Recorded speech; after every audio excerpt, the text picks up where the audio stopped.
Manager versus leader. You hear those words thrown around all the time, right? But what's the real difference? Because trust me, they are worlds apart. Let's get into it.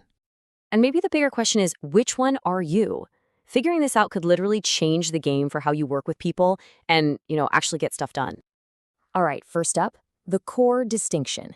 Let's really get to the heart of this. The easiest way to think about it is this. A manager keeps the ship running, right? The leader, well, the leader is the one pointing towards a totally new horizon. So, check this out. On one side, you've got the manager. Their world is all about administering, control, keeping an eye on that bottom line. They maintain the system. But then, on the other side, you've got the leader. They innovate, they inspire trust, and they're always looking to the future. It's really process versus people. So what does administers even mean? Well, think of a manager as the master organizer. They make sure the whole operation just works, like a well-oiled machine, day in and day out. It's all about keeping things on track. And a big part of that is control. Are things getting done on time, on budget? Are they up to snuff? It's all about making sure the plan is executed perfectly. But a leader, they inspire. See, they don't need to lean on their job title. They influence people. They make you want to hit those goals, not just because you have to. That's a huge difference. Okay, so that brings up a really important question. How do they actually get people to do things? Well, it all comes down to their toolkits and the difference between authority and power. Think of authority as what's printed on your business card. It's the official right to give orders just because of your position. The org chart says you're the boss, so you get to tell people what to do. Simple as that.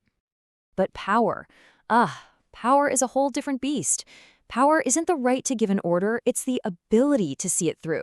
You can have all the authority in the world, but power is what actually makes things happen. And check out where power comes from. Yeah, you've got your classic manager tools. Reward power, like giving a bonus, and coercive power, like threatening to punish someone. And legitimate power, that's just your title. But look at the last two. Expert power, that comes from what you know, your skills. And referent power, that comes from people just plain liking and respecting you. That's where leaders live. You can have a big title and no real power, or no title at all and be the most influential person in the room. That's the secret sauce of leadership right there. All right, let's jump in a time machine for a sec.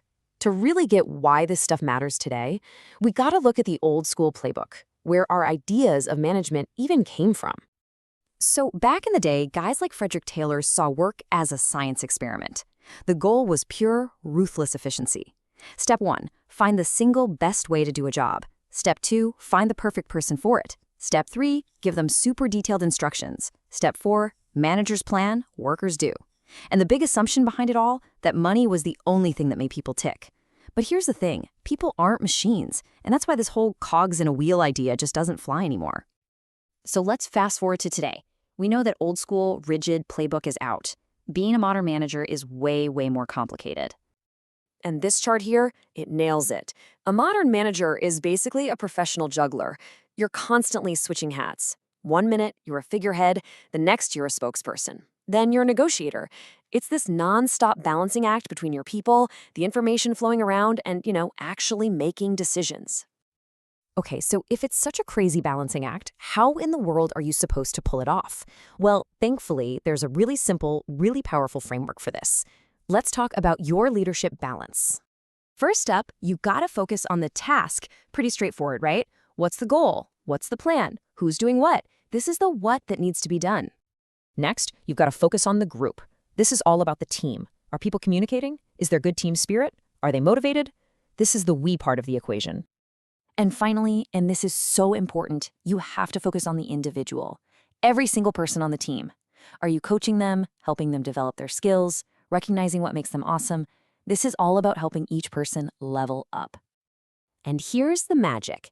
These three things, task, group, and individual, they aren't separate buckets. They're totally interconnected, like overlapping circles.